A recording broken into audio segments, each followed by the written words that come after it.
Do provimento dos cargos. Capítulo 1. Das disposições preliminares.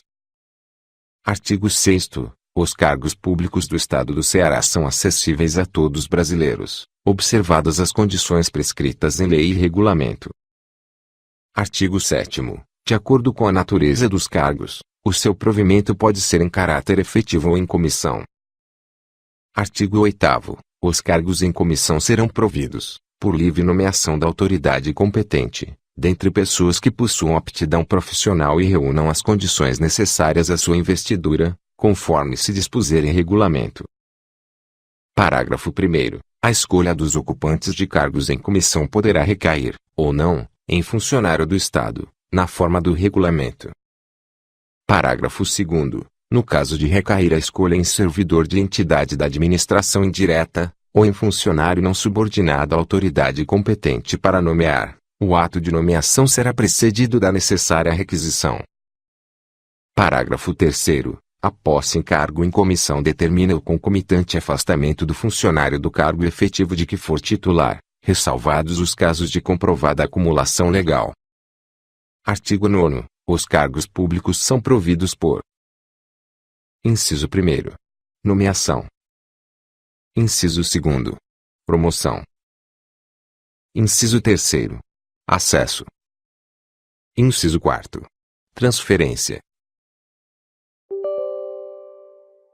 Nota: maior. De acordo com a súmula 43 do STF, é inconstitucional toda modalidade de provimento que propicie ao servidor investir-se, sem prévia aprovação em concurso público destinado ao seu provimento, em cargo que não integra a carreira na qual anteriormente investido. Logo, são inconstitucionais os institutos do acesso e da transferência. Inciso 5º. Reintegração. Inciso 6º. Aproveitamento. Inciso 7º. Reversão. Inciso 8º. Transposição. Inciso 9º. Transformação. Artigo 10. O ato de provimento deverá indicar existência de vaga, com os elementos capazes de identificá-la. Artigo 11. O disciplinamento normativo das formas de provimento dos cargos públicos referidos nos itens 8º, transposição, e 9º, transformação, do artigo 9º é objeto de legislação específica. Capítulo 2º. Do concurso. Artigo 12. Compete a cada poder e a cada autarquia ou órgão auxiliar, autônomo, a iniciativa dos concursos para provimento dos cargos vagos. Artigo 13. A realização dos concursos para provimento dos cargos da administração direta do Poder Executivo competirá ao órgão central do Sistema de Pessoal. Parágrafo 1º. A execução dos concursos para provimento dos cargos da lotação do Tribunal de Contas do Estado, do Conselho de Contas dos municípios e das autarquias receberá orientação normativa e supervisão técnica do órgão central referido neste artigo. Parágrafo 2º. O órgão central do Sistema de Pessoal poderá delegar a realização dos concursos aos órgãos setoriais e seccionais de pessoal das diversas repartições e entidades, desde que estes apresentem condições técnicas para efetivação das atividades de recrutamento e seleção, permanecendo, sempre, o órgão delegante, com a responsabilidade pela perfeita execução da atividade delegada. Artigo 14. É fixada em 50 a 50 anos a idade máxima para inscrição em concurso público destinado ao ingresso nas categorias funcionais instituídas de acordo com a Lei Estadual nº 9.634, de 30 de outubro de 1972, ressalvadas as exceções a seguir indicadas.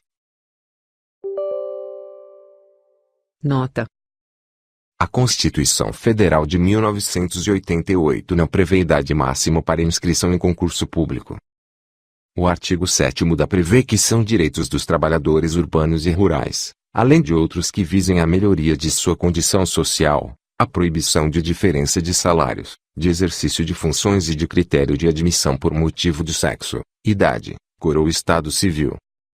Portanto, os artigos que tratam do requisito idade, neste estatuto, apesar de não estarem revogados, não são aplicáveis. Inciso 1º. Para a inscrição em concurso para o grupo de tributação e arrecadação, a idade limite é de 35 anos. Inciso 2º.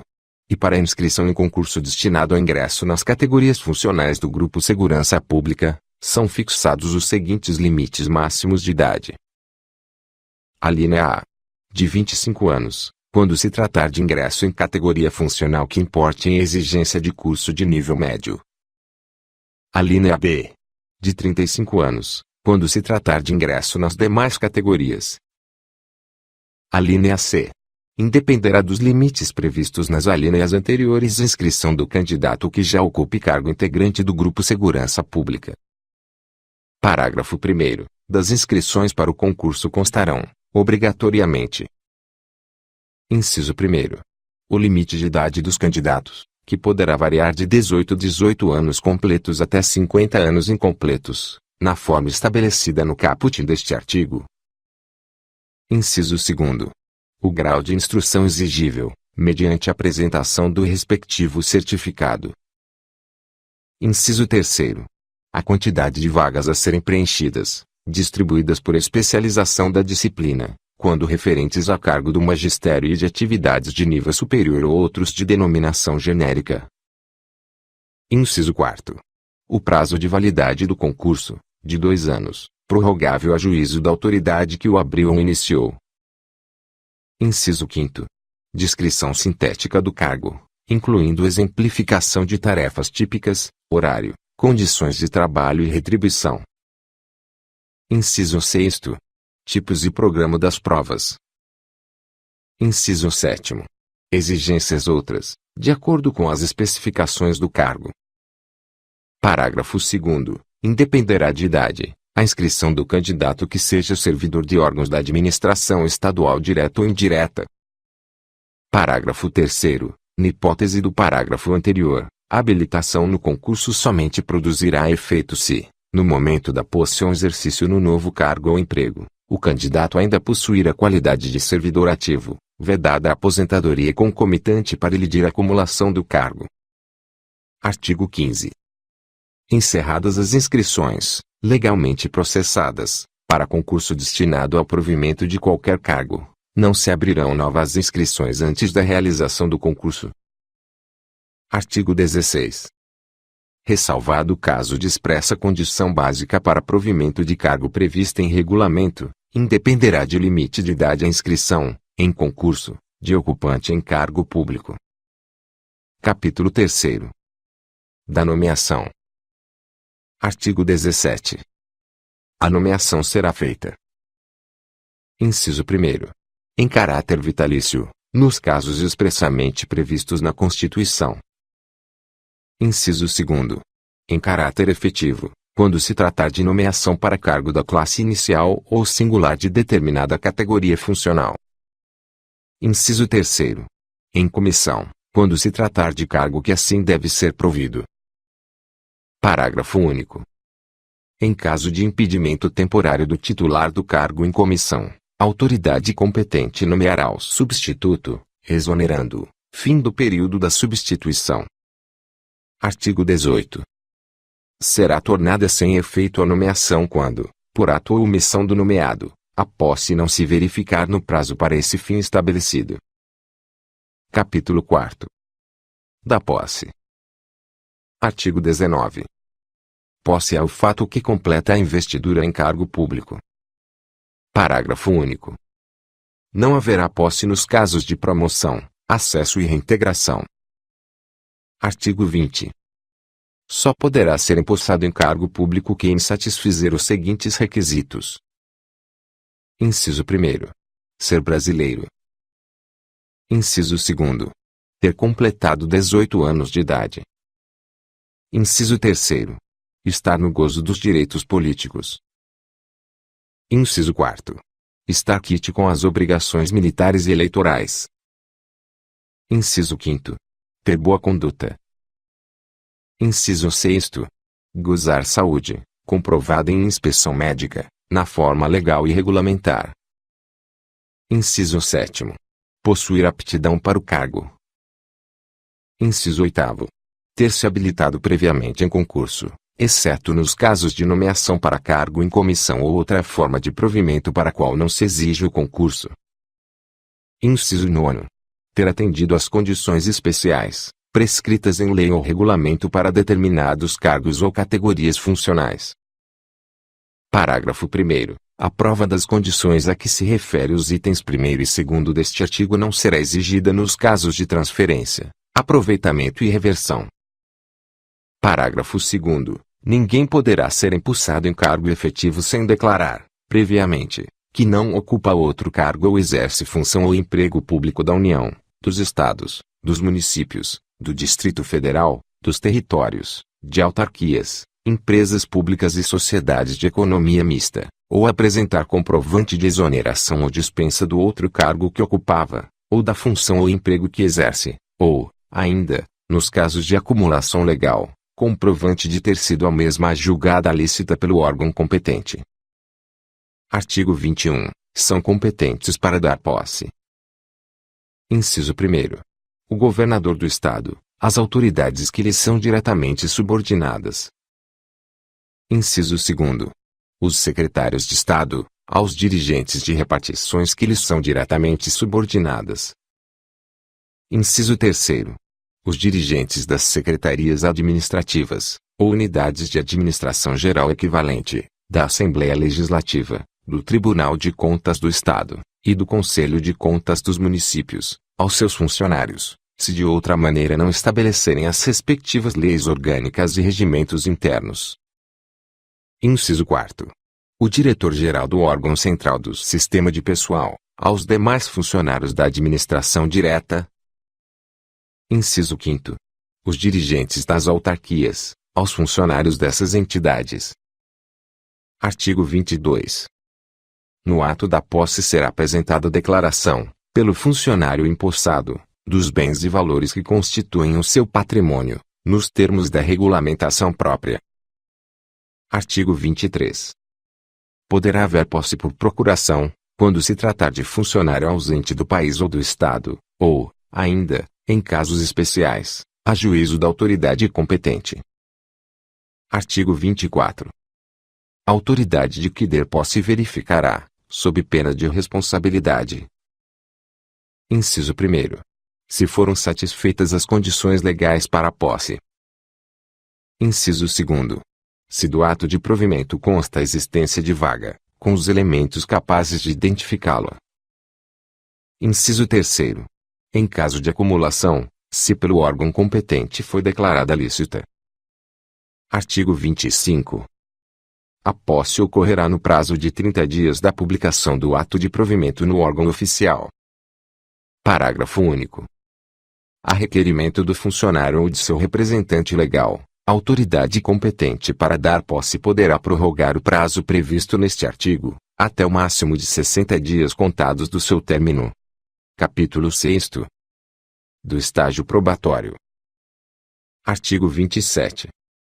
Estágio probatório é o triênio de efetivo exercício no cargo de provimento efetivo, contado do início do exercício funcional, durante o qual é observado o atendimento dos requisitos necessários à confirmação do servidor nomeado em virtude de concurso público. Parágrafo 1º. Como condição para aquisição da estabilidade, é obrigatória a avaliação especial de desempenho por comissão instituída para essa finalidade. Parágrafo 2º. A avaliação especial de desempenho do servidor será realizada. Alínea A. Extraordinariamente, ainda durante o estágio probatório, diante da ocorrência de algum fato dela motivador, sem prejuízo da avaliação ordinária. Alínea B. Ordinariamente, logo após o término do estágio probatório, devendo a comissão ater-se exclusivamente ao desempenho do servidor durante o período do estágio. Parágrafo 3º. Além de outros específicos indicados em lei ou regulamento, os requisitos de que trata este artigo são os seguintes. Inciso 1º. Adaptação do servidor ao trabalho, verificada por meio de avaliação da capacidade e qualidade no desempenho das atribuições do cargo.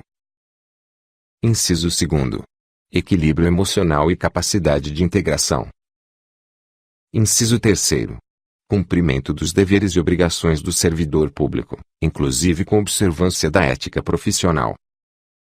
Parágrafo 4º. O estágio probatório corresponderá a uma complementação do concurso público a que se submeteu o servidor, devendo ser obrigatoriamente acompanhado e supervisionado pelo chefe imediato.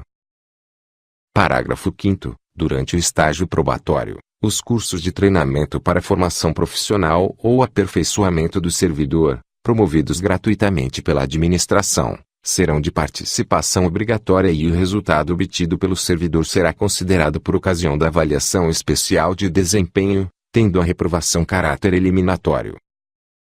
Parágrafo 6º. Fica vedada qualquer espécie de afastamento dos servidores em estágio probatório, ressalvados os casos previstos nos incisos 1º, 2º, 3º, 4º, 6º, 10, 12, 13, 15 e 21 do artigo 68 da Lei nº 9.826, de 14 de maio de 1974. Nota: Fica vedada qualquer espécie de afastamento dos servidores em estágio probatório, ressalvados os seguintes casos, previstos no artigo 68. Férias, casamento, luto, convocação para o serviço militar, licença por acidente no trabalho, licença gestante, licença para tratamento de saúde, licença por motivo de doença e licença paternidade. Parágrafo 7º. O servidor em estágio probatório não fará jus à ascensão funcional. Parágrafo 8º. As faltas disciplinares cometidas pelo servidor após o decurso do estágio probatório e antes da conclusão da avaliação especial de desempenho serão apuradas por meio de processo administrativo disciplinar, precedido de sindicância, esta quando necessária. Parágrafo 9º. São independentes as instâncias administrativas da avaliação especial de desempenho e do processo administrativo disciplinar, na hipótese do parágrafo anterior, sendo que resultando exoneração ou demissão do servidor, em qualquer dos procedimentos, restará prejudicado o que estiver ainda em andamento. Artigo 28. O servidor que durante o estágio probatório não satisfizer qualquer dos requisitos previstos no parágrafo 3º do artigo anterior, será exonerado, nos casos dos itens 1º e 2º, e demitido na hipótese do item 3º. Parágrafo único. O ato de exoneração ou de demissão do servidor em razão de reprovação na avaliação especial de desempenho será expedido pela autoridade competente para nomear. Artigo 29. O ato administrativo declaratório da estabilidade do servidor no cargo de provimento efetivo, após cumprimento do estágio probatório e aprovação na avaliação especial de desempenho, será expedido pela autoridade competente para nomear, retroagindo seus efeitos à data do término do período do estágio probatório. Artigo 30. O funcionário estadual que, sendo estável, tomar posse em outro cargo para cuja confirmação se exige estágio probatório, será afastado do exercício das atribuições do cargo que ocupava, com suspensão do vínculo funcional nos termos do artigo 66, item 1º, alíneas A, B e C desta lei. Parágrafo único. Não se aplica o disposto neste artigo aos casos de acumulação lícita. Capítulo 7º. Do exercício. Artigo 31. O início, a interrupção e o reinício do exercício das atribuições do cargo serão registrados no cadastro individual do funcionário. Artigo 32. Ao dirigente da repartição para onde for designado o funcionário compete dar-lhe exercício. Artigo 33. O exercício funcional terá início no prazo de 30 dias, contados da data. Inciso 1º. Da publicação oficial do ato, no caso de reintegração. Inciso 2º. Da posse, nos demais casos. Artigo 34. O funcionário terá exercício na repartição onde for lotado o cargo por ele ocupado, não podendo dela se afastar, salvo nos casos previstos em lei ou regulamento. Parágrafo 1º. O afastamento não se prolongará por mais de 4 anos consecutivos, e salvo. Inciso 1º. Quando para exercer as atribuições de cargo ou função de direção ou de governo dos Estados, da União, Distrito Federal, territórios e municípios e respectivas entidades da administração indireta. Inciso 2º. quando à disposição da Presidência da República. Inciso 3º. Quando para exercer mandato eletivo, estadual, federal ou municipal, observado, quanto este, o disposto na legislação especial pertinente. Inciso 4º. Quando convocado para serviço militar obrigatório. Inciso 5º. Quando se tratar de funcionário no gozo de licença para acompanhar o cônjuge. Parágrafo 2º. Preso preventivamente, pronunciado por crime comum ou denunciado por crime inafiançável, em processo do qual não haja pronúncia, o funcionário será afastado do exercício, até sentença passada em julgado. Parágrafo 3º. O funcionário afastado nos termos do parágrafo anterior terá direito à percepção do benefício do auxílio-reclusão, nos termos da legislação previdenciária específica. Artigo 35. Para os efeitos deste Estatuto, entende-se por lotação a quantidade de cargos, por grupo, categoria funcional e classe, fixada em regulamento como necessária ao desenvolvimento das atividades das unidades e entidades do Sistema Administrativo Civil do Estado. Artigo 36. Para entrar em exercício, o funcionário é obrigado a apresentar ao órgão de pessoal os elementos necessários à atualização de seu cadastro individual. Título 3º. Da extinção e da suspensão do vínculo funcional. Capítulo 1º. Da vacância dos cargos. Artigo 62. A vacância do cargo resultará de: Inciso 1º. Exoneração. Inciso 2º. Demissão. Inciso 3º. Ascensão funcional. Inciso 4º. Aposentadoria. Inciso 5º. Falecimento. Artigo 63. Dar-se-á exoneração. Inciso 1º. A pedido do funcionário. Inciso 2º. De ofício, nos seguintes casos. Alínea A. Quando se tratar de cargo em comissão. Alínea B. Quando se tratar de posse em outro cargo ou emprego da União, do Estado, do município, do Distrito Federal, dos territórios, de autarquia, de empresas públicas ou de sociedade de economia mista, ressalvados os casos de substituição, cargo de governo ou de direção, cargo em comissão e acumulação legal desde que, no ato de provimento, seja mencionada esta circunstância. Alínea C. Na hipótese do não atendimento do prazo para início de exercício, de que trata o artigo 33. Alínea D. Na hipótese do não cumprimento dos requisitos do estágio, nos termos do artigo 27.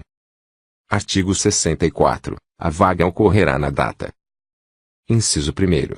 Da vigência do ato administrativo que lhe dê causa. Inciso 2º. Da morte do ocupante do cargo.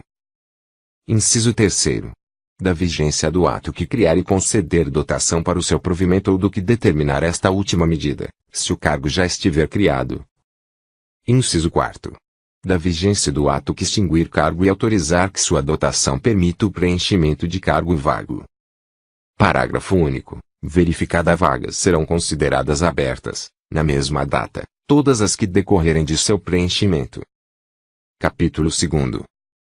Da suspensão do vínculo funcional.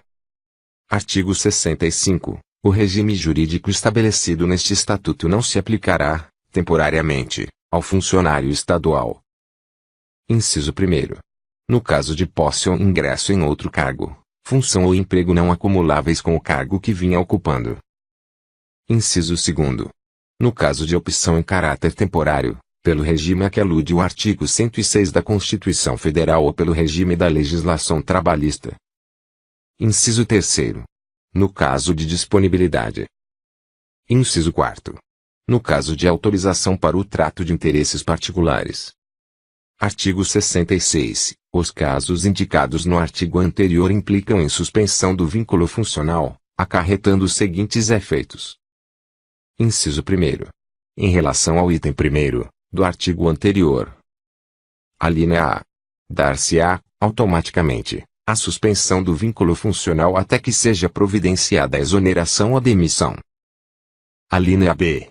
Enquanto vigorar a suspensão do vínculo, o servidor não fará jus aos vencimentos do cargo desvinculado, não computando, quanto este, para nenhum efeito, tempo de contribuição. Alínea C. o funcionário reingressará no exercício das atribuições do cargo de que se desvinculou na hipótese de não lograr confirmação no cargo para o qual se tenha submetido a estágio probatório. Inciso 2º. Na hipótese do item 2º do artigo anterior, o funcionário não fará jus à percepção dos vencimentos, computando-se, entretanto, o período de suspensão do vínculo para fins de disponibilidade e aposentadoria, obrigando o funcionário a continuar a pagar a sua contribuição de previdência com base nos vencimentos do cargo de cujas atribuições se desvinculou. Inciso 3º. No caso de disponibilidade, o servidor continuará sendo considerado como em atividade, computando-se o período de suspensão do vínculo para aposentadoria. Inciso 4º. Na hipótese de autorização de afastamento para o trato de interesses particulares, o servidor não fará jus à percepção de vencimentos, tendo porém que recolher mensalmente o percentual de 33% incidente sobre o valor de sua última remuneração para fins de contribuição previdenciária, que será destinada ao Sistema Único de Previdência Social e dos membros de poder do Estado do Ceará, SUPSEC. Parágrafo 1º. A autorização de afastamento, de que trata o inciso 4º deste artigo, poderá ser concedida sem a obrigatoriedade do recolhimento mensal da alíquota de 33%, não sendo, porém, o referido tempo computado para obtenção de qualquer benefício previdenciário, inclusive aposentadoria. Parágrafo 2º. Os valores de contribuição, referidos no inciso 4º deste artigo, serão reajustados nas mesmas proporções da remuneração do servidor no respectivo cargo. Título 4º. Dos direitos, vantagens e autorizações. Capítulo 4º. Das férias. Artigo 78. O funcionário gozará 30 dias consecutivos, ou não, de férias por ano, de acordo com a escala organizada pela dirigente da unidade administrativa, na forma do regulamento.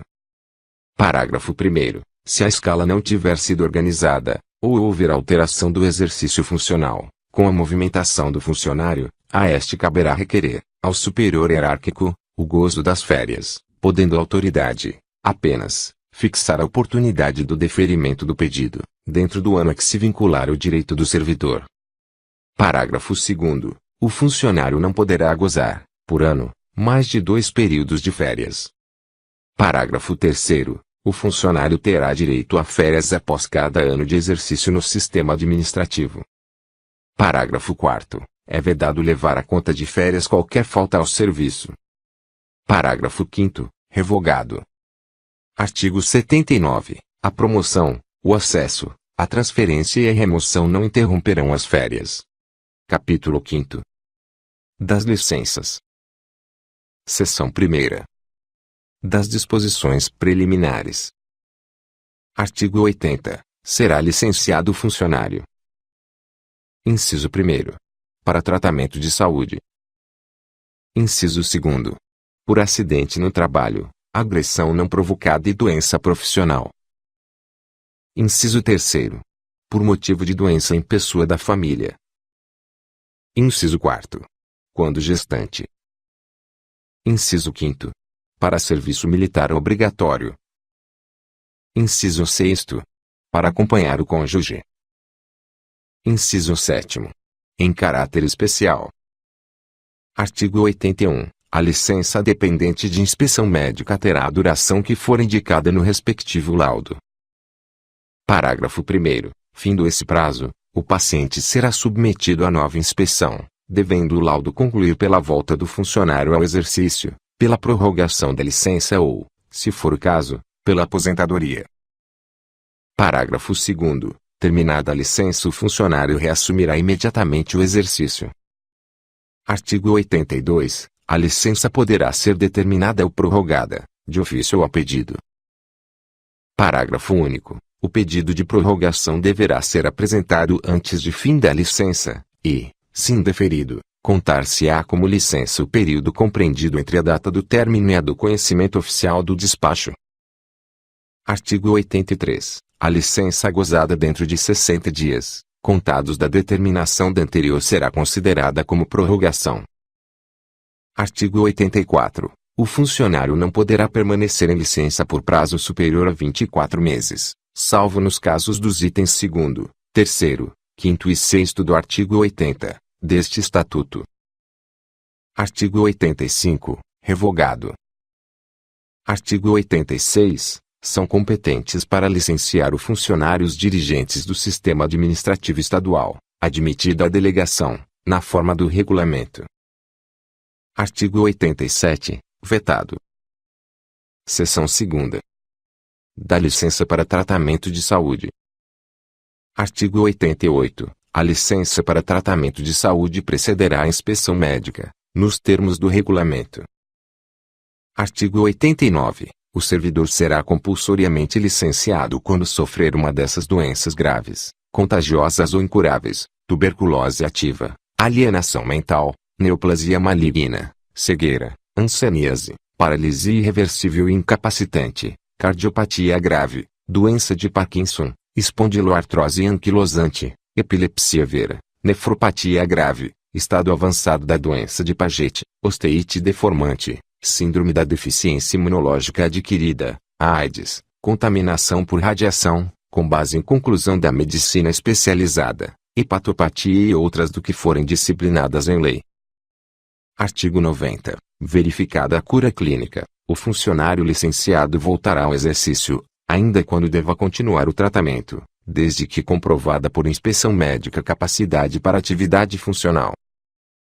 Artigo 91. Expirado o prazo de licença previsto no laudo médico, o funcionário será submetido a nova inspeção, e aposentado, se for julgado inválido. Parágrafo único. Na hipótese prevista neste artigo, o tempo necessário para nova inspeção será considerado como de prorrogação da licença e, no caso de invalidez, a inspeção ocorrerá a cada 2 anos. Artigo 92. No processamento das licenças para tratamento de saúde será observado sigilo no que diz respeito aos laudos médicos. Artigo 93. No curso da licença, o funcionário abster-se-á de qualquer atividade remunerada, sob pena de interrupção imediata da mesma licença, com perda total dos vencimentos, até que reassume o exercício. Artigo 94. O funcionário não poderá recusar a inspeção médica determinada pela autoridade competente, sob pena de suspensão do pagamento dos vencimentos, até que seja realizado o exame. Artigo 95. Considerado apto em inspeção médica, o funcionário reassumirá o exercício imediatamente, sob pena de se apurarem como faltas os dias de ausência. Artigo 96. No curso da licença poderá o funcionário requerer inspeção médica, caso se julgue em condições de reassumir o exercício. Artigo 97. Serão integrais os vencimentos do funcionário licenciado para tratamento de saúde. Artigo 98. Revogado. Seção 3ª. Da licença por motivo de doença em pessoa da família. Artigo 99. O servidor poderá ser licenciado por motivo de doença na pessoa dos pais, filhos, cônjuge do qual não esteja separado de companheiro, desde que prove ser indispensável a sua assistência pessoal e esta não possa ser prestada simultaneamente com o exercício funcional. Parágrafo 1º. Provar-se-á a doença mediante inspeção médica realizada conforme as exigências contidas neste Estatuto quanto à licença para tratamento de saúde. Parágrafo 2º. A necessidade de assistência ao doente, na forma deste artigo, será comprovada mediante parecer do Serviço de Assistência Social, nos termos do regulamento. Parágrafo 3 graus. O funcionário licenciado, nos termos desta seção, perceberá vencimentos integrais até 6 meses. Após este prazo o servidor obedecerá ao disposto no inciso 4º, do artigo 66 desta lei, até o limite de 4 anos, devendo retornar às suas atividades funcionais imediatamente ao fim do período. Seção 4ª. Da licença gestante. Artigo 100. Fica garantida a possibilidade de prorrogação, por mais 60 dias, da licença maternidade, prevista nos artigos 7º, inciso 18, e 39, parágrafo 3º, da Constituição Federal destinada às servidoras públicas estaduais. Parágrafo único. Salvo prescrição médica em contrário, a licença será deferida a partir do 8º mês de gestação. Parágrafo 1 graus. A prorrogação de que trata este artigo será assegurada à servidora estadual mediante requerimento efetivado até o final do primeiro mês após o parto, e concedida imediatamente após a fruição da licença maternidade de que trata o artigo 7º, inciso 18, da Constituição Federal. Parágrafo 2º. Durante o período de prorrogação da licença maternidade, a servidora estadual terá direito à sua remuneração integral, nos mesmos moldes devido no período de percepção do salário maternidade pago pelo Sistema Único de Previdência Social dos servidores públicos civis e militares, dos agentes públicos e dos membros de poder do Estado do Ceará, subsec. Parágrafo 3º. É vedado durante a prorrogação da licença maternidade tratada neste artigo o exercício de qualquer atividade remunerada pela servidora beneficiária, e a criança não poderá ser mantida em creches ou organização similar, sob pena da perda do direito do benefício e consequente apuração da responsabilidade funcional. Seção 5ª. Da licença para serviço militar obrigatório. Artigo 101. O funcionário que for convocado para o serviço militar será licenciado com vencimentos integrais, ressalvado o direito de opção pela retribuição financeira do serviço militar. Parágrafo 1º. Ao servidor desincorporado conceder-se-á prazo não excedente a 30 dias para que reassuma o exercício do cargo, sem perda de vencimentos. Parágrafo 2º. O servidor, de que trata o caput deste artigo, contribuirá para o Sistema Único de Previdência Social dos servidores públicos civis e militares, dos agentes públicos e dos membros de poder do Estado do Ceará, subsec, mesmo que faça opção pela retribuição financeira do serviço militar. Artigo 102. O funcionário, oficial da reserva não remunerada das Forças Armadas, será licenciado, com vencimentos integrais, para cumprimento dos estágios previstos pela legislação militar, garantido o direito de opção. Seção 6ª. Da licença do funcionário para acompanhar o cônjuge. Artigo 103. O funcionário terá direito à licença sem vencimento, para acompanhar o cônjuge, também servidor público, quando, de ofício, for mandado servir em outro ponto do Estado, do território nacional, ou no exterior. Parágrafo 1º. A licença dependerá do requerimento devidamente instruído, admitida a renovação, independentemente de reassunção do exercício. Parágrafo 2º. Fim da causa da licença, o funcionário retornará ao exercício de suas funções, no prazo de 30 dias, após o qual sua ausência será considerada abandono de cargo. Parágrafo 3º. Existindo no novo local de residência repartição estadual, o funcionário nela será lotado, enquanto durar a sua permanência ali. Artigo 104. Nas mesmas condições estabelecidas no artigo anterior, o funcionário será licenciado quando o outro cônjuge esteja no exercício de mandato eletivo fora de sua sede funcional. Capítulo 6º. Das autorizações. Seção 1ª. Das disposições preliminares. Artigo 110. Os dirigentes do Sistema Administrativo Estadual autorizarão o funcionário a se afastar do exercício funcional de acordo com o disposto em regulamento.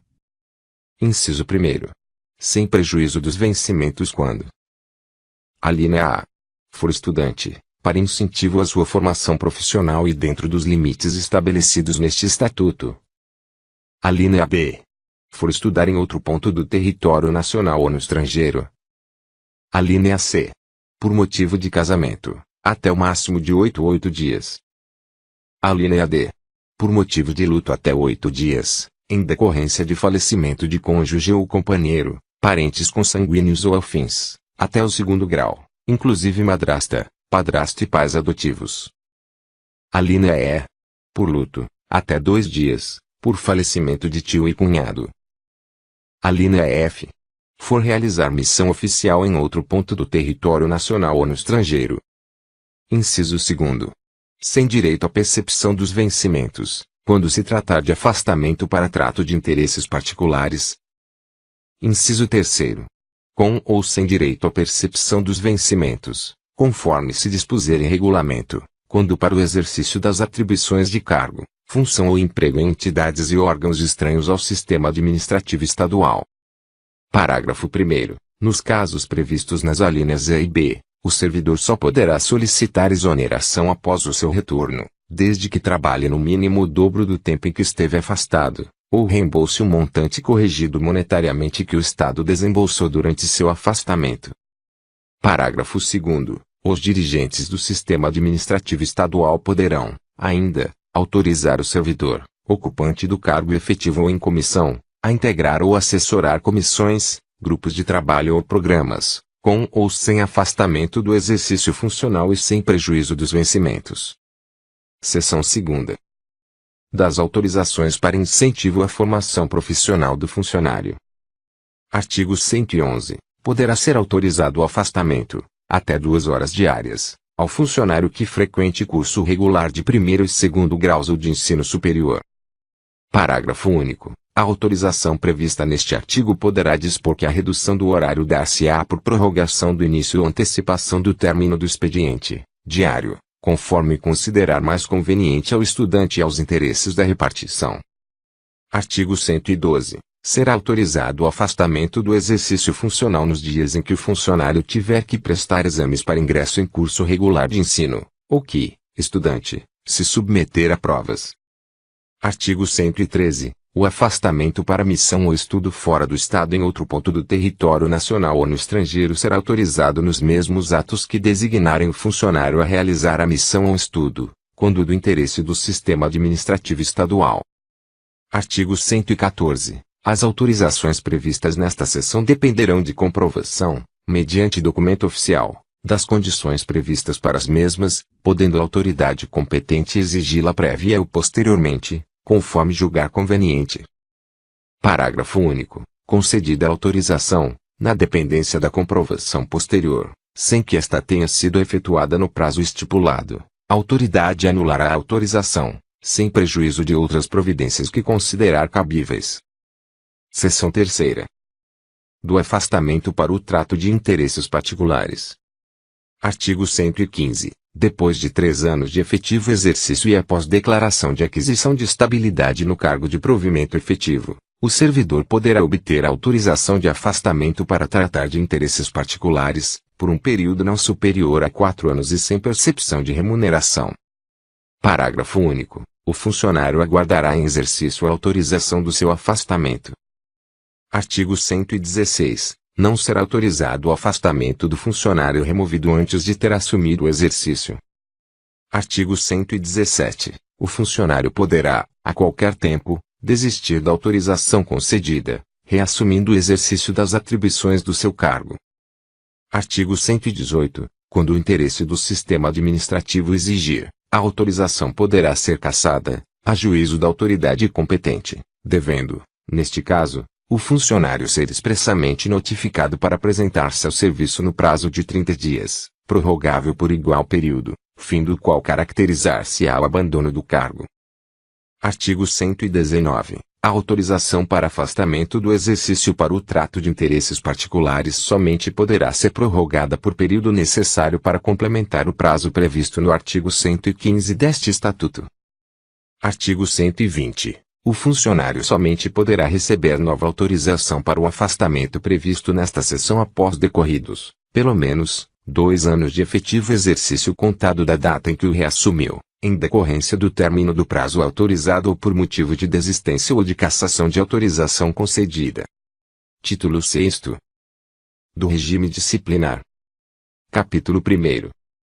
Dos princípios fundamentais. Artigo 174. O funcionário público é administrativamente responsável, perante seus superiores hierárquicos, pelos ilícitos que cometer. Artigo 175. Considera-se ilícito administrativo a conduta comissiva ou omissiva, do funcionário, que importe em violação de dever geral ou especial, ou de proibição, fixado neste Estatuto e em sua legislação complementar, ou que constitua comportamento incompatível com o decoro funcional ou social. Parágrafo único. O ilícito administrativo é punível, independentemente de acarretar resultado perturbador do serviço estadual. Artigo 176. A apuração da responsabilidade funcional será promovida, de ofício, ou mediante representação, pela autoridade de maior hierarquia no órgão ou na entidade administrativa em que tiver ocorrido a irregularidade. Se se tratar de ilícito administrativo praticado fora do local de trabalho, a apuração da responsabilidade será promovida pela autoridade de maior hierarquia no órgão ou na entidade a que pertencer o funcionário a quem se imputar a prática da irregularidade. Parágrafo único. Se se imputar a prática do ilícito a vários funcionários lotados em órgãos diversos do Poder Executivo, a competência para determinar a apuração da responsabilidade caberá ao governador do Estado. Artigo 177. A responsabilidade civil decorre de conduta funcional, comissiva ou omissiva, dolosa ou culposa, que acarrete prejuízo para o patrimônio do Estado, de suas entidades ou de terceiros. Parágrafo 1º. A indenização de prejuízo causado ao Estado ou às suas entidades, no que exceder os limites da fiança, quando for o caso, será liquidada mediante prestações mensais descontadas em folha de pagamento, não excedentes da 10ª parte do vencimento, à falta de outros bens que respondam pelo ressarcimento. Parágrafo 2º. Em caso de prejuízo a terceiro, o funcionário responderá perante o Estado ou suas entidades, através de ação regressiva proposta depois de transitar em julgado a decisão judicial, que houver condenado a Fazenda Pública a indenizar o terceiro prejudicado. Artigo 178. A responsabilidade penal abrange os crimes e contravenções imputados, por lei, ao funcionário, nesta qualidade. Artigo 179. São independentes as instâncias administrativa civil e penal, e cumuláveis as respectivas cominações. Parágrafo 1º. Sob pena de responsabilidade, o funcionário que exercer atribuições de chefia, tomando conhecimento de um fato que possa vir a se configurar, ou se configure como ilícito administrativo, é obrigado a representar perante a autoridade competente, a fim de que esta promova a sua apuração. Parágrafo 2º. A apuração da responsabilidade funcional será feita através de sindicância ou de inquérito. Parágrafo 3º. Se o comportamento funcional irregular configurar, ao mesmo tempo, responsabilidade administrativa, civil e penal, a autoridade que determinou o procedimento disciplinar adotará providências para a apuração do ilícito civil ou penal, quando for o caso, durante ou depois de concluídos a sindicância ou inquérito. Parágrafo 4º. Fixada a responsabilidade administrativa do funcionário, a autoridade competente aplicará a sanção que entender cabível, ou a que for tipificada neste Estatuto para determinados ilícitos. Na aplicação da sanção, a autoridade levará em conta os antecedentes do funcionário, as circunstâncias em que o ilícito ocorreu, a gravidade da infração e os danos que dela provierem para o serviço estatal de terceiros. Parágrafo 5º. A legítima defesa e o estado de necessidade excluem a responsabilidade administrativa.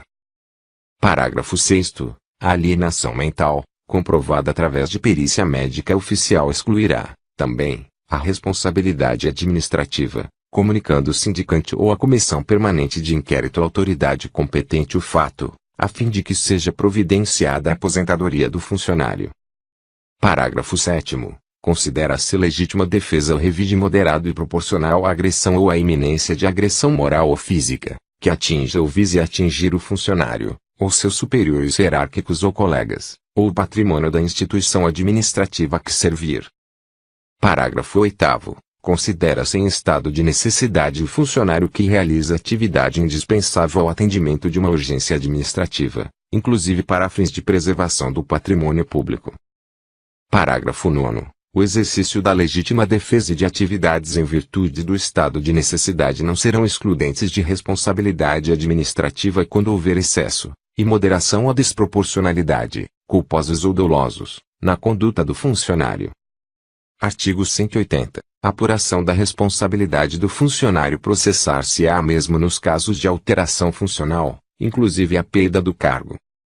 Artigo 181. Extingue-se a responsabilidade administrativa. Inciso 1º. Com a morte do funcionário. Inciso 2º. Pela prescrição do direito de agir do Estado ou de suas entidades em matéria disciplinar. Artigo 182. O direito ao exercício do poder disciplinar prescreve passados 5 anos da data em que o ilícito tiver ocorrido. Parágrafo único. São imprescritíveis o ilícito de abandono de cargo e a respectiva sanção. Artigo 183. O inquérito administrativo para apuração da responsabilidade do funcionário produzirá, preliminarmente, os seguintes efeitos. Inciso 1º. Afastamento do funcionário indiciado de seu cargo ou função, nos casos de prisão preventiva ou prisão administrativa. Inciso 2º. Sobrestamento do processo de aposentadoria voluntária. Inciso 3º. Proibição do afastamento do exercício, salvo o caso do item 1º deste artigo. Inciso 4º. Proibição de concessão de licença, ou seu sobrestamento, salvo a concedida por motivo de saúde. Inciso 5º. Cessação da disposição, com retorno do funcionário ao seu órgão de origem. Artigo 184. Assegurar-se-á ao funcionário, no procedimento disciplinar, ampla defesa, consistente, sobretudo. Inciso 1º. No direito de prestar depoimento sobre a imputação que lhe é feita e sobre os fatos que a geraram. Inciso 2º. No direito de apresentar razões preliminares e finais, por escrito, nos termos deste Estatuto. Inciso 3º. No direito de ser defendido por advogado, de sua indicação, ou por defensor público, também advogado, designado pela autoridade competente. Inciso 4º. No direito de arrolar e inquirir, requerir e contraditar testemunhas, e requerer acariações. Inciso 5º. No direito de requerer todas as provas em direito permitidas, inclusive as de natureza pericial. Inciso 6º. No direito de arguir prescrição. Inciso 7º. No direito de levantar suspeições e arguir impedimentos. Artigo 185. A defesa do funcionário no procedimento disciplinar, que é de natureza contraditória, é a privativa de advogado, que a exercitará nos termos deste Estatuto e nos da legislação federal pertinente, Estatuto da Ordem dos Advogados do Brasil. Parágrafo 1º. A autoridade competente designará defensor para o funcionário que, pobre na forma da lei, ou revel, não indicar advogado, podendo a indicação recair em advogado do Instituto de Previdência do Estado do Ceará, IPEC. Parágrafo 2º. O funcionário poderá defender-se, pessoalmente, se tiver a qualidade de advogado. Artigo 186. O funcionário público fica sujeito ao poder disciplinar desde a posse ou, se esta não for exigida, desde o seu ingresso no exercício funcional. Artigo 187. Se no transcurso do procedimento disciplinar outro funcionário for indiciado, o sindicante ou a comissão permanente de inquérito, conforme o caso, reabrirá os prazos de defesa para o novo indiciado. Artigo 188. A inobservância de qualquer dos preceitos deste capítulo relativos à forma do procedimento, a competência ao direito de ampla defesa acarretará a nulidade do procedimento disciplinar. Artigo 189. Aplica-se o disposto neste título ao procedimento em que for indiciado ou aposentado o funcionário em disponibilidade. Capítulo 2º. Dos deveres. Artigo 190. Os deveres do funcionário são gerais, quando fixados neste Estatuto e legislação complementar, e especiais, quando fixados tendo em vista as peculiaridades das atribuições funcionais. Artigo 191. São deveres gerais do funcionário. Inciso 1º. Lealdade e respeito às instituições constitucionais e administrativas a que servir. Inciso 2º. Observância das normas constitucionais, legais e regulamentares. Inciso 3º. Obediência às ordens de seus superiores hierárquicos. Inciso 4º.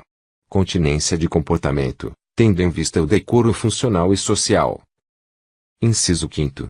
Levar, por escrito, ao conhecimento da autoridade superior irregularidades administrativas de que tiver ciência em razão do cargo que ocupa, ou da função que exerça. Inciso 6º. Assiduidade. Inciso 7º. Pontualidade. Inciso 8º. Urbanidade. Inciso 9º. Discrição. Inciso 10. Guardar sigilo sobre a documentação e os assuntos de natureza reservada de que tenha conhecimento em razão do cargo que ocupa, ou da função que exerça. Inciso 11. Zelar pela economia e conservação do material que lhe for confiado. Inciso 12. Atender às notificações para depor ou realizar perícias ou vistorias, tendo em vista procedimentos disciplinares. Inciso 13. Atender, nos prazos de lei ou regulamentares, às requisições para a defesa da fazenda pública. Inciso 14. Atender, nos prazos que lhe forem assinados por lei ou regulamento, os requerimentos de certidões para defesa de direitos e esclarecimentos de situações. Inciso 15. Providenciar para que esteja sempre em ordem, no assentamento individual, sua declaração de família. Inciso 16. Atender, prontamente, e na medida de sua competência, os pedidos de informação do Poder Legislativo e as requisições do Poder Judiciário. Inciso 17. Cumprir, na medida de sua competência, as decisões judiciais ou facilitar-lhes a execução. Artigo 192. O funcionário deixará de cumprir ordem de autoridade superior quando: Inciso 1. A autoridade de quem emanar a ordem for incompetente. Inciso 2. Não se contiver a ordem na área da competência do órgão ao que servir o funcionário seu destinatário, ou não se referir a nenhuma das atribuições do servidor. Inciso 3. For a ordem expedida sem a forma exigida por lei. Inciso 4. Não tiver sido a ordem publicada, quando tal formalidade for essencial à sua validade. Inciso 5. Não tiver a ordem como causa uma necessidade administrativa ou pública, ou visar a fins não estipulados na regra de competência da autoridade da qual promanou ou do funcionário a quem se dirige. Inciso 6. A ordem configurar abuso ou excesso de poder ou de autoridade. Parágrafo 1º. Em qualquer dos casos referidos neste artigo, o funcionário representará contra a ordem, fundamentadamente, a autoridade imediatamente superior à que ordenou. Parágrafo 2º. Se se tratar de ordem emanada do presidente da Assembleia Legislativa, do chefe do Poder Executivo, do presidente do Tribunal de Contas e do presidente do Conselho de Contas dos municípios, o funcionário justificará perante essas autoridades a escusa da obediência. Capítulo 3. Das proibições. Artigo 193. Ao funcionário é proibido: Inciso 1. Salvo as exceções constitucionais pertinentes, acumular cargos, funções e empregos públicos remunerados, inclusive nas entidades da administração indireta, autarquias, empresas públicas e sociedades de economia mista. Inciso 2. Referir-se de modo depreciativo às autoridades em qualquer ato funcional que praticar, ressalvado o direito de crítica doutrinária aos atos e fatos administrativos, inclusive em trabalho público e assinado. Inciso 3. Retirar, modificar ou substituir qualquer documento oficial, com o fim de constituir direito ou obrigação, ou de alterar a verdade dos fatos, bem como apresentar documento falso com a mesma finalidade. Inciso 4. Valer-se do exercício funcional para lograr proveito ilícito para si, ou para outrem. Inciso 5. Promover manifestação de desapreço ou fazer circular ou subscrever lista de donativos, no recinto do trabalho. Inciso 6. Coagir ou aliciar subordinados com objetivos político-partidários. Inciso 7. Participar de diretoria, gerência, administração, conselho técnico ou administrativo, de empresa ou sociedades mercantis. Inciso 8. Pleitear, como procurador ou intermediário, junto aos órgãos e entidades estaduais, salvo quando se tratar de percepção de vencimentos, proventos ou vantagens de parente consanguíneo ou afim, até o 2º grau civil. Inciso 9. Praticar a usura. Inciso 10. Receber propinas, vantagens ou comissões pela prática de atos de ofício. Inciso 11. Revelar fato de natureza sigilosa, de que tenha ciência em razão do cargo ou função, salvo quando se tratar de depoimento em processo judicial, policial ou administrativo. Inciso 12. Cometer a outrem, salvo os casos previstos em lei ou ato administrativo, o desempenho de sua atividade funcional. Inciso 13. Entreter-se, nos locais e horas de trabalho, com atividades estranhas às relacionadas com as suas atribuições, causando prejuízos a estas. Inciso 14. Deixar de comparecer ao trabalho sem causa justificada. Inciso 15. Ser comerciante. Inciso 16. Contratar com o Estado, ou suas entidades, salvo os casos de prestação de serviços técnicos ou científicos, inclusive os de magistério em caráter eventual. Inciso 17. Empregar bens do Estado e de suas entidades em serviço particular. Inciso 18. Atender pessoas estranhas ao serviço, no local de trabalho, para o trato de assuntos particulares. Inciso 19. Retirar bens de órgãos ou entidades estaduais, salvo quando autorizado pelo superior hierárquico e desde que para atender a interesse público. Parágrafo único. Excluem-se da proibição do item 16 os contratos de cláusulas uniformes e os de emprego, em geral, quando, no último caso, não configurarem acumulação ilícita. Artigo 194. É ressalvado ao funcionário o direito de acumular cargo, funções e empregos remunerados, nos casos excepcionais da Constituição Federal. Parágrafo 1º. Verificada, em inquérito administrativo, acumulação proibida e provada a boa-fé, o funcionário optará por um dos cargos, funções ou empregos, não ficando obrigado a restituir o que houver percebido durante o período da acumulação vedada. Parágrafo 2º. Provada a má-fé, o funcionário perderá os cargos, funções ou empregos acumulados ilicitamente devolvendo ao Estado o que houver percebido no período da acumulação. Artigo 195. O aposentado compulsoriamente ou por invalidez não poderá acumular seus proventos com a ocupação de cargo ou o exercício de função ou emprego público. Parágrafo único. Não se compreendem na proibição de acumular nem estão sujeitos a quaisquer limites. Inciso 1º. A percepção conjunta de pensões civis e militares. Inciso 2º. A percepção de pensões com vencimento ao salário. Inciso 3º. A percepção de pensões com vencimentos de disponibilidade e proventos de aposentadoria e reforma. Inciso 4º. A percepção de proventos, quando resultantes de cargos legalmente acumuláveis. Capítulo 4º. Das sanções disciplinares e seus efeitos. Artigo 196. As sanções aplicáveis ao funcionário são as seguintes. Inciso 1º. Repreensão. Inciso 2º. Suspensão. Inciso 3º. Multa. Inciso 4º. Demissão. Inciso 5º. Cassação de disponibilidade. Inciso 6º. Cassação de aposentadoria. Artigo 197. Aplicar-se-á a repreensão, sempre por escrito, ao funcionário que, em caráter primário, a juízo da autoridade competente, cometer falta leve, não cominável, por este estatuto, com outro tipo de sanção. Artigo 198. Aplicar-se-á a suspensão, através de ato escrito, por prazo não superior a 90 dias, nos casos de reincidência de falta leve, e nos de ilícito grave, salvo a expressa cominação, por lei, de outro tipo de sanção. Parágrafo único. Por conveniência do serviço, a suspensão poderá ser convertida em multa, na base de 50% por dia de vencimento, obrigado, neste caso, o funcionário a permanecer em exercício. Artigo 199. A demissão será obrigatoriamente aplicada nos seguintes casos. Inciso 1º. Crime contra a administração pública. Inciso 2º.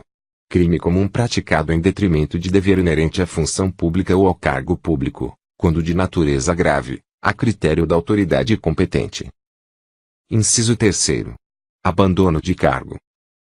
Inciso 4º. Incontinência pública e escandalosa e prática de jogos proibidos. Inciso 5º. Insubordinação grave em serviço. Inciso 6º. Ofensa física ou moral em serviço contra funcionário ou terceiros. Inciso 7º. Aplicação irregular dos dinheiros públicos, que resultem em lesão para o erário estadual ou dilapidação do seu patrimônio. Inciso 8º. Quebra do dever de sigilo funcional. Inciso 9º. Corrupção passiva, nos termos da lei penal. Inciso 10. Falta de atendimento ao requisito do estágio probatório estabelecido no artigo 27, parágrafo 1º, item 3º. Inciso 11. Desídia funcional. Inciso 12. Descumprimento de dever especial inerente a cargo em comissão. Parágrafo 1 graus. Considera-se abandono de cargo a deliberada ausência ao serviço, sem justa causa, por 30 dias consecutivos ou 60 dias, interpoladamente, durante 12 meses. Parágrafo 2º. entender-se-á por ausência ao serviço com justa causa não só autorizada por lei, regulamento ou outro ato administrativo, como a que assim for considerada após comprovação em inquérito ou justificação administrativa, esta última requerida ao superior hierárquico pelo funcionário interessado, valendo a justificação, nos termos deste parágrafo, apenas para fins disciplinares. Artigo 200. Tendo em vista a gravidade do ilícito, a demissão poderá ser aplicada com a nota bem do serviço público, a qual constará sempre nos casos de demissão referidos nos itens 1º e 7º do artigo 199. Parágrafo único. Salvo reabilitação obtida em processo disciplinar de revisão, o funcionário demitido com a nota a que se refere este artigo não poderá reingressar nos quadros funcionais do Estado ou de suas entidades, a qualquer título. Artigo 201. Ao ato que culminar sanção, precederá sempre procedimento disciplinar, assegurada ao funcionário indiciado ampla defesa, nos termos deste Estatuto, pena de nulidade da cominação imposta. Parágrafo único. As sanções referidas nos itens 2º e 6º do artigo 196 serão cominadas por escrito e fundamentalmente, pena de nulidade. Artigo 202. São competentes para aplicação das sanções disciplinares. Inciso 1º. Os chefes dos poderes legislativo e executivo, em qualquer caso, e privativamente, nos casos de demissão e cassação de aposentadoria ou disponibilidade, salvo se tratar de punição de funcionário autárquico. Inciso 2º. Os dirigentes superiores das autarquias, em qualquer caso, e, privativamente, nos casos de demissão e cassação, da aposentadoria ou disponibilidade. Inciso 3º. Os secretários de Estado e demais dirigentes de órgãos subordinados ou auxiliares, em todos os casos, salvo os referidos nos itens 1º e 2º. Inciso 4º. Os chefes de unidades administrativas em geral, nos casos de repreensão, suspensão até 30 dias e multa correspondente.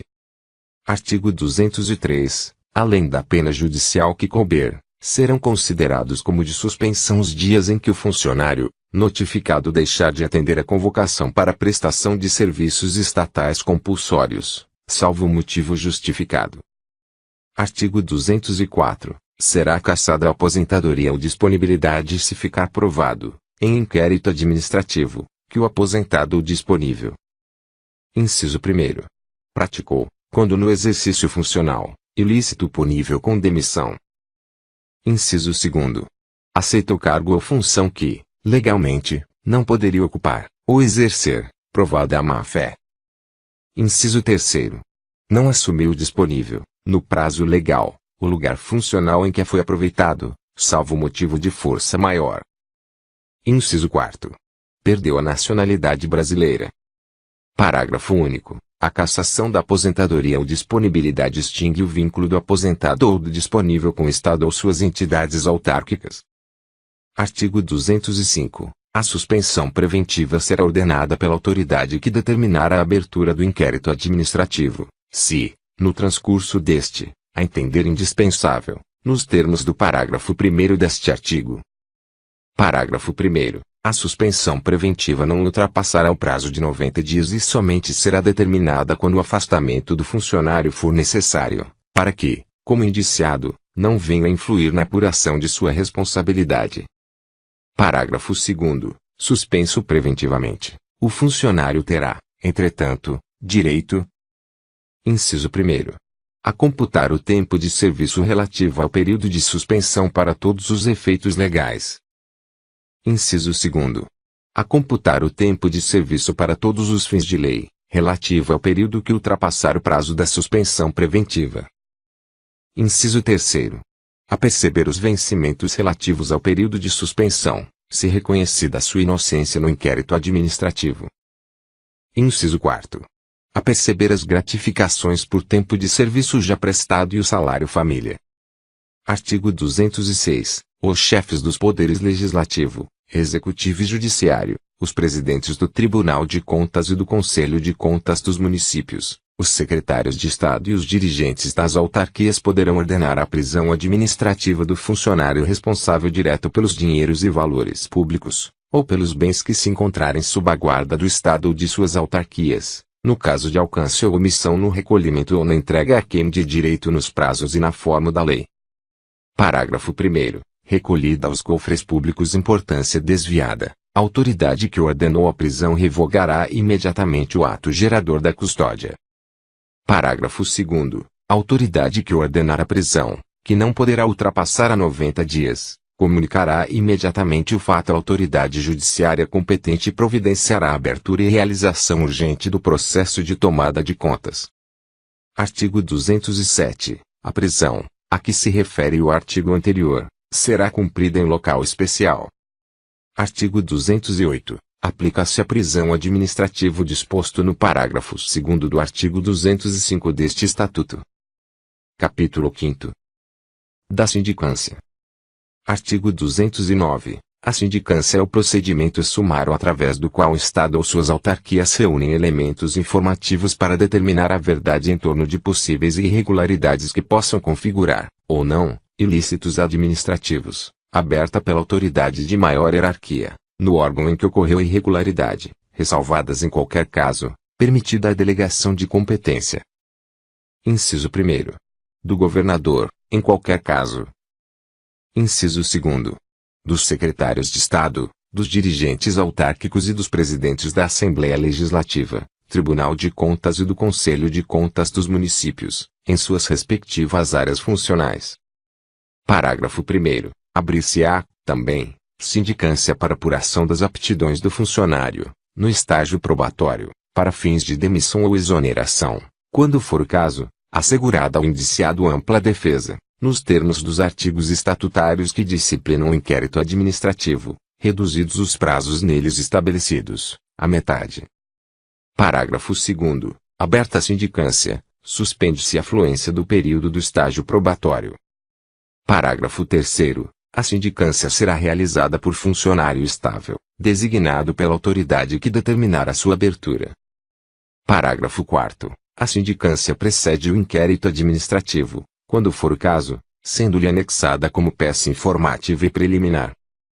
Parágrafo 5º. A sindicância será realizada no prazo máximo de 15 dias, prorrogável por igual período, a pedido do sindicante, e a critério da autoridade que determinou a sua abertura. Parágrafo 6º. Havendo ostensividade ou indícios fortes de autoria do ilícito administrativo, o sindicante indiciará ao funcionário, abrindo-lhe o prazo de 3 dias para a defesa prévia. A seguir, com o seu relatório, encaminhará o processo de sindicância à autoridade que determinou a sua abertura. Parágrafo 7º. O sindicante poderá ser assessorado por técnicos, de preferência pertencentes aos quadros funcionais, devendo todos os atos da sindicância serem reduzidos a termo por secretário designado pelo sindicante, dentre os funcionários do órgão a que pertencer. Parágrafo 8º. Ultimada a sindicância, não apurada a responsabilidade administrativa, ou descumprimento dos requisitos do estágio probatório, o processo será arquivado, fixada a responsabilidade funcional, a autoridade que determinou a sindicância encaminhará os respectivos autos para a Comissão Permanente de Inquérito Administrativo, que funcionará. Inciso 1º. No Poder Executivo, na Governadoria, nas Secretarias de Estado, órgãos desconcentrados e nas autarquias. Inciso 2º. No Poder Legislativo, na Diretoria-Geral. Inciso 3º. No Tribunal de Contas e no Conselho de Contas dos Municípios. Capítulo 6º. Do Inquérito Administrativo. Artigo 210. O inquérito administrativo é o procedimento através do qual os órgãos e as autarquias do Estado apuram a responsabilidade disciplinar do funcionário. Parágrafo único. São competentes para instaurar o inquérito, inciso 1º, o governador, em qualquer caso. Inciso 2º. Os secretários de Estado, os dirigentes das autarquias e os presidentes da Assembleia Legislativa, do Tribunal de Contas e do Conselho de Contas dos municípios, em suas áreas funcionais, permitida a delegação de competência. Artigo 211. O inquérito administrativo será realizado por comissões permanentes, instituídas por atos do governador, do presidente da Assembleia Legislativa, do presidente do Tribunal de Contas, do presidente do Conselho de Contas dos municípios, dos dirigentes das autarquias e dos órgãos desconcentrados, permitida a delegação de poder, no caso do governador, ao secretário de administração. Artigo 212. As comissões permanentes de inquérito administrativo compor-se-ão de 3 membros, todos funcionários estáveis do Estado ou de suas autarquias, presidida pelo servidor que for designado pela autoridade competente, que colocará à disposição das comissões o pessoal necessário ao desenvolvimento de seus trabalhos, inclusive os de secretário e assessoramento. Artigo 213. Instaurado o inquérito administrativo, a autoridade encaminhará seu ato para a comissão de inquérito que for competente, tendo em vista o local da ocorrência da irregularidade verificada, ou a vinculação funcional do servidor a quem se pretende imputar a responsabilidade administrativa. Artigo 214. Abertos os trabalhos do inquérito, o presidente da comissão mandará citar o funcionário acusado, para que, como indiciado, acompanhe, na forma do estabelecido neste estatuto, todo o procedimento, requerendo o que for do interesse da defesa. Parágrafo único. A citação será pessoal, mediante protocolo, devendo o servidor dele encarregado consignar, por escrito, a recusa do funcionário em recebê-la. Em caso de não ser encontrado o funcionário, estando ele em lugar incerto e não sabido, a citação far-se-á por edital, publicado no Diário Oficial do Estado, com prazo de 15 dias, depois do que, não comparecendo o citado, ser-lhe-á designado defensor, nos termos do artigo 184, item 3º e parágrafo 1º do artigo 185. Artigo 215. Citado, o indiciado poderá requerer suas provas no prazo de 5 dias, podendo renovar o pedido, no curso do inquérito, se necessário para a demonstração de fatos novos. Artigo 216. A falta de notificação do indiciado ou de seu defensor, para todas as fases do inquérito, determinará a nulidade do procedimento. Artigo 217. Encerrada a fase probatória, o indiciado será notificado para apresentar, por seu defensor, no prazo de 10 dias, suas razões finais de defesa. Artigo 218. Apresentadas as razões finais de defesa, a comissão encaminhará os autos do inquérito, com relatório circunstanciado e conclusivo, à autoridade competente para o seu julgamento. Artigo 219. Sob pena de nulidade, as reuniões e as diligências realizadas pela comissão de inquérito serão consignadas em atas. Artigo 220. Da decisão de autoridade julgadora cabe recurso no prazo de 10 dias, com efeito suspensivo, para a autoridade hierárquica imediatamente superior, ou para que for indicada em regulamento ou regimento. Parágrafo único. Das decisões dos secretários de Estado e do presidente do Conselho de Contas dos municípios caberá recurso, com efeito suspensivo, no prazo deste artigo, para o governador. Das decisões do presidente da Assembleia Legislativa e do Tribunal de Contas caberá recurso, com os efeitos deste parágrafo, para o plenário da Assembleia e do Tribunal, respectivamente. Artigo 221. O inquérito administrativo será concluído no prazo máximo de 90 dias, podendo ser prorrogado por igual período, a pedido da comissão, ou a requerimento do indiciado, dirigido à autoridade que determinou o procedimento.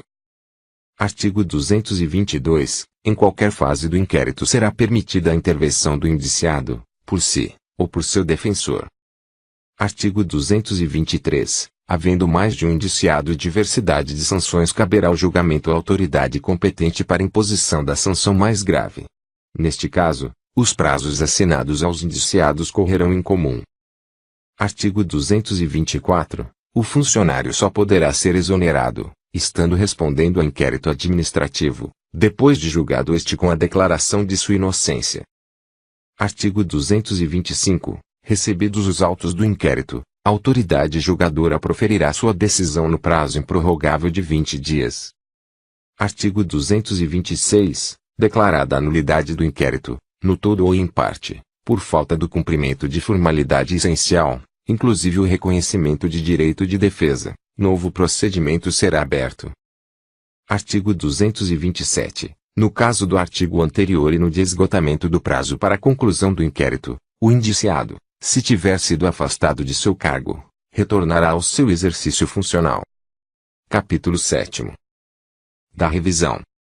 Artigo 228. A qualquer tempo poderá ser requerida a revisão do procedimento administrativo de que resultou sanção disciplinar, quando se aduzam fatos ou circunstâncias que possam justificar a inocência do requerente, mencionados ou não no procedimento original. Parágrafo único. Tratando-se de funcionário falecido ou desaparecido, a revisão poderá ser requerida pelo cônjuge, companheiro, descendente, ascendente colateral consanguíneo até o 2º grau civil. Artigo 229. Processar-se-á a revisão em apenso ao processo original. Parágrafo único. Não constitui fundamento para a revisão a simples alegação de injustiça da sanção. Artigo 230. O requerimento devidamente instruído será dirigido à autoridade que aplicou a sanção, ou aquela que a tiver confirmado, em grau de recurso. Parágrafo único. Para processar a revisão, a autoridade que receber o requerimento nomeará uma comissão composta de 3 funcionários efetivos, de categoria igual ou superior à do requerente. Artigo 231. Na inicial, o requerente pedirá dia e hora para inquirição das testemunhas que arrolar.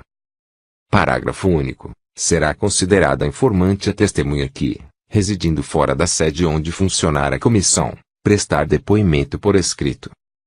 Artigo 232. Concluído o encargo da comissão, no prazo de 60 dias, prorrogável por 30 dias, nos casos de força maior, será o processo, com o respectivo relatório, encaminhando à autoridade competente para o julgamento. Parágrafo único. O prazo para julgamento será de 20 dias, prorrogável por igual período, no caso de serem determinadas novas diligências. Artigo 233. Das decisões proferidas em procedimento de revisão cabe recurso, na forma do artigo 220,